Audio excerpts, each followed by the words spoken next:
Bismillahirrahmanirrahim. Assalamualaikum warahmatullahi wabarakatuh. Bismillah walhamdulillah la haula wa la quwwata illa billah. Asyhadu an la ilaha illallah wahdahu la syarikalah wa asyhadu anna Muhammadan abduhu wa rasuluh. Allahumma salli ala sayyidina Muhammadin abdika wa nabiyyika wa rasulika nabiyil ummi. Para pemirsa yang berbahagia, bersyukur kehadirat Allah Subhanahu wa taala, umur kita dipanjangkan sehingga bisa bertemu lagi dengan bulan puasa Ramadan 1442. Dalam keadaan sehat walafiat, walaupun di sana sini situasi kesehatan masih mengkhawatirkan. Dalam kesempatan ini saya ingin menyambut hari Ramadan, bulan puasa yang penuh maghfirah, penuh ampunan, dan penuh dengan rahmat dari Allah Subhanahu wa taala. Salah satu hikmah saum adalah terbentuknya pribadi yang memiliki kekuatan, kesabaran, dapat mengendalikan emosi, dan bisa mendekatkan diri kepada Allah Subhanahu wa ta'ala. Jika mempelajari literatur Islam, diperoleh informasi bahwa kelak di hari akhir, jika amal kita baik, kita akan menyaksikan ada sebuah tempat yang tinggi. Di situ ada sebuah kamar yang indah, yang tingkat keindahannya bagaimanapun di dunia ada, itu belum apa-apanya. Tempat yang dalam pikiran kita saja tidak bisa terlampaui, artinya lebih indah, lebih nyaman, lebih nikmat dari bayangan yang selama ini ada dalam diri kita. Jadi jauh melampaui batas-batas imajinasi kita. Dan tempat itu ternyata diperuntukkan kepada orang-orang yang sabar. Sebagaimana bisa dilihat dan dibaca dalam isyarat surat Al-Furqan dari ayat 63 sampai 75. Dapat dirinci bahwa salah satu yang memiliki kriteria kesabaran menurut Allah adalah orang-orang yang apabila dibully, diomongin, kemudian dikata-katain, dia justru tidak membalas dengan yang sepadan, bahkan sebaliknya dia mengucapkan selamat dan mendoakan orang yang demikian. Sesuatu yang tidak bisa dilakukan oleh orang biasa, kecuali orang yang sabar. Kriteria yang kedua yang disebut sabar itu yang menghidupkan malam dengan bersujud dan berdiri. Jelasnya melakukan ibadah kepada Allah, mungkin di situ ada qiyamul lail, tarawih, mungkin juga ada tahajud, dan mungkin juga ada sholat-sholat sunat yang lain. Kemudian yang ketiga, orang yang dikatakan sabar dan akan memperoleh tempat yang indah di sana adalah orang yang berdoa. Doanya itu adalah Rabbana srif anna adzaba jahannam inna adzabaha kana gharama. Jadi minta dijauhkan dan dihindarkan dari siksaan api neraka yang panasnya luar biasa. Masih juga diberikan tempat itu kepada orang yang berdoa untuk keberkahan dan kemuliaan keluarganya. Doa itu populer bagi kaum muslimin yang dibacakan setiap ba'da sholat, yaitu Rabbana hablana min azwajina wa dzurriyyatina qurrata a'yun waj'alna lil muttaqina imama. Yang kelima adalah orang yang berinfak, dan infaknya itu secara proporsional. Dia tidak terlalu boros, tapi juga dia tidak terlalu kikir maka orang menyebutnya proporsional saja. Ada untuk kepentingan pribadi, tapi juga ada untuk kepentingan masyarakat. Kriteria yang keenam, yang akan memperoleh derajat kesabaran dan mendapatkan tempat yang tinggi adalah yang tidak membunuh sesama manusia yang Allah haramkan untuk membunuhnya. Ini saya kira penting di zaman sekarang. Orang banyak yang jadi raja tega menghabiskan dan membunuh nyawa orang tanpa hak dan tanpa alasan yang dibenarkan secara syar'i. Masih ada yang ketujuh, yakni orang yang tidak berzina. Di ayat itu diisyaratkan orang yang tidak berzina itu akan dikelompokkan sebagai orang yang sabar dan akan memperoleh tempat yang tinggi. Kendati pun kesempatan ada, kendati pun caranya diperoleh dengan sangat mudah, tidak harus dicari, bahkan tidak harus dibayar.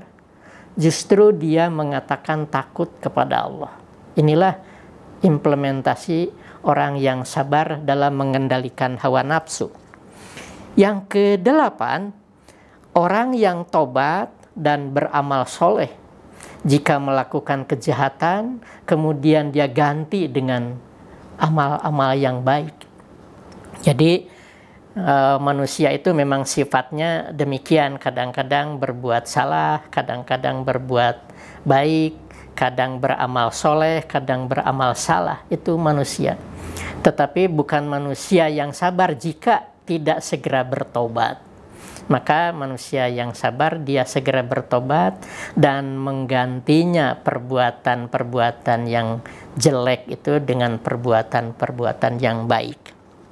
Yang kesembilan, tidak menjadi saksi palsu. Saksi palsu di zaman sekarang sangat membahayakan dan sangat mudah untuk dilakukan. Sebagaimana kita saksikan di luar sana, baik melalui berita maupun dari medsos, seseorang yang berperkara menjadi selamat walaupun dia sudah melakukan kejahatan, gara-gara ada saksi palsu yang dipercayai. Dan ternyata kesempatan itu jika dihindari maka dia akan tergolong kepada orang yang sabar dan akan memperoleh tempat yang tinggi, yang mulia di hari kemudian. Kemudian juga menjaga kehormatan diri jika seseorang itu melewati sekelompok orang yang sedang melakukan kegiatan yang tidak berfaedah.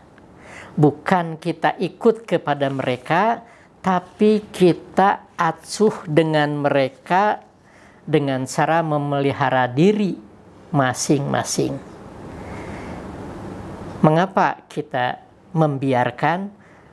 Mungkin ada pertimbangan jika kita mendatanginya dengan tidak bijaksana bisa terjadi kontraproduktif.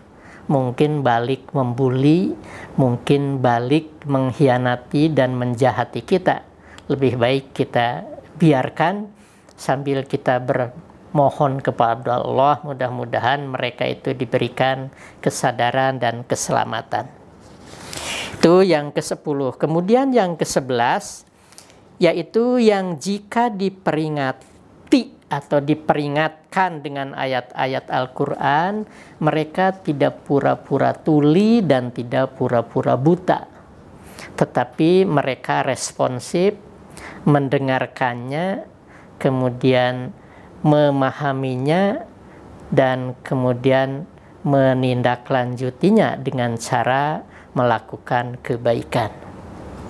11 kriteria itu nampaknya bukan alternatif, tapi bersifat kumulatif atau mengikuti seluruh item yang telah dikemukakan tadi.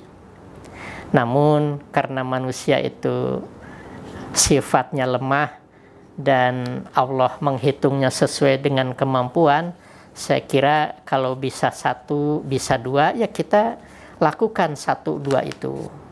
Dan untuk besok-besok ditambah lagi menjadi 3, 4, besoknya lagi 5, 6, 7, 8, 9, dan sampai 10 dan 11. Kita tahu bahwa janji Allah itu tidak mungkin tidak ditepati, tapi Dia akan menepati janjinya dan kita tinggal mengikuti apa yang diisyaratkan. Sabar itu memang sebuah perkataan yang mudah dikatakan tapi sulit untuk dikerjakan. Paling tidak ada 3 bidang dalam kesabaran itu. 1, sabar ketika kita memperoleh dan mendapatkan musibah. Apapun musibahnya, kita sabar dan kita yakin tanpa Allah mengizinkan musibah itu tentu tidak akan sampai. Jadi sampainya musibah itu tentu saja dengan izin Allah. Oleh karena itu kita harus sabar. Yang kedua, sabar dalam menerima nikmat dari Allah. Jadi nikmat dari Allah pun, anugerah dari Allah pun harus diikuti dan diterima dengan penuh kesabaran. Tanpa kesabaran mungkin akan menggunakan nikmat itu dengan cara yang kurang baik, mungkin bergembira yang berlebihan, dan itu tidak boleh demikian. Yang ketiga, dan ini yang tadi sudah saya sampaikan, bahwa sabar itu adalah sabar dalam mengikuti ketaatan kepada Allah, mengikuti apa yang diperintahkan dan menjauhi apa yang dilarang dengan penuh kesabaran. Poin-poin tadi sebetulnya adalah bagian dari perintah dari Allah, yakni perintah harus bangun malam dan menghidupkan malam, diisi dengan ibadah, sujud dan ruku. Kemudian juga berdoa, kemudian dia menghindari pekerjaan atau perbuatan yang tidak ada manfaatnya, yang berupa larangan, tidak berzina, tidak menjadi saksi palsu, tidak membunuh orang. Jadi di situ ada yang bersifat perintah dan ada yang bersifat larangan. Jika kita dengan sabar menjalankannya, tentu saja Allah akan mencatatnya sebagai amal kebaikan, terlebih jika dikerjakan pada bulan Ramadan ini. Janji Allah akan memberikan sebuah tempat yang tinggi, yang indah, yang nyaman, yang fasilitas dan perlengkapan serta kelengkapannya juga sedemikian komplit, baik makanan, minuman, pelayan, dan lain-lain. Saya kira seperti gambaran surga yang ada dalam imajinasi kita, Allah menjelaskannya itu lebih dari imajinasi itu. Demikian, mudah-mudahan kita diberikan kesabaran oleh Allah Subhanahu wa Ta'ala dalam menjalankan ketaatan Allah, saum di siang hari, dan qiyamul lail pada waktu malam, tadarus di berbagai kesempatan, baca istighfar tidak dilupakan, zikrullah terus menggema. Akhirul kalam, wassalamualaikum warahmatullahi wabarakatuh.